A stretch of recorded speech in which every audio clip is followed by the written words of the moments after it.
U.S. Air Force air allowed Texas church gunman to buy weapons. Sutherland Springs, Texas. Reuters. The man who carried out one of the deadliest U.S. mass shootings was able to buy guns legally because a prior domestic violence conviction while he was in the Air Force was never put into an FBI database used in background checks, officials said. Devin Kelley, the gunman in Sunday's massacre at a church in rural southeastern Texas, was convicted by court-martial of assaulting his first wife and stepson while serving in the U.S. Air Force in 2012, according to the Pentagon. Authorities put the death toll at 26, including the unborn child of a pregnant woman who was killed. The attack ranks as the fifth deadliest by a single gunman in U.S. history. The Air Force said it had failed to transmit information about Kelley's conviction to the National Criminal Information Center system, a U.S. government database used by licensed firearms dealers to check prospective gun buyers for criminal backgrounds. The Republican chairman of the House Armed Services Committee, which oversees the military, called the failure to enter Kelley's record into the database appalling. "I don't believe that the Air Force should be left to self-police after such tragic consequences," Representative Mac Thornberry of Texas said in a statement. The failure to properly report domestic violence convictions may be a systemic issue. The dead ranged in age from 18 months to 77 years. 20 others were wounded, with 10 still in critical condition late on Monday, officials said.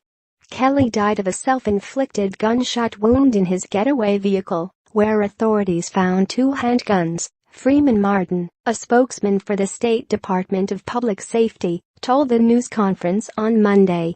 Kelley was also wounded by a resident who heard the gunshot, grabbed his own rifle and raced to the church, shooting the 26-year-old twice as he fled. The massacre stirred an ongoing debate over gun ownership, which is protected by the Second Amendment of the U.S. Constitution. Guns are part of the fabric of life in rural areas. U.S. President Donald Trump on an Asia trip told reporters he believed stricter reviews of gun purchases would have had no effect on Sunday's massacre. "There would have been no difference," Trump said while on a visit to South Korea. He added that stricter gun laws might have prevented the man who shot Kelley from acting as he did. "You would have had hundreds more dead," Trump said. The Air Force opened an inquiry into how it handled the former airman's criminal record, and the U.S. Defense Department has requested a review by its Inspector General to ensure that other cases have been reported correctly, Pentagon officials said.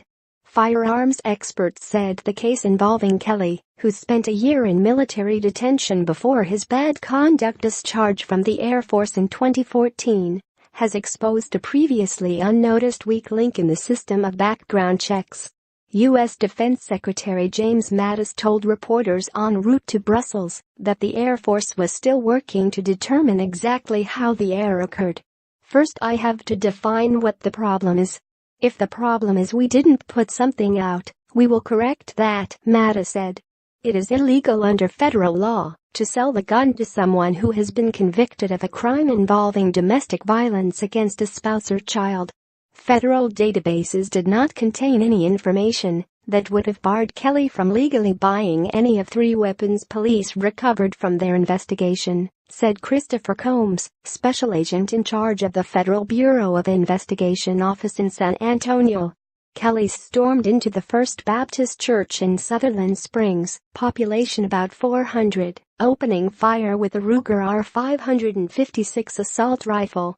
Authorities said Kelley had been involved in a domestic dispute with the parents of his second wife, whom he married in 2014, and had sent threatening text messages to his mother-in-law before the shooting. Although his in-laws were known to occasionally attend services at First Baptist, Wilson County Sheriff Joe Tackett said family members were not there on Sunday. Martin said investigators found hundreds of spent shell casings inside the church after the shooting, as well as 15 empty 30-round ammunition magazines. Additional reporting by Patricia Zengerl in Washington and Idris Ali traveling with U.S. Defense Secretary Mattis. Writing by Scott Malone and Steve Gorman. Editing by Jeffrey Benko, Lisa Shoemaker and Paul Tate.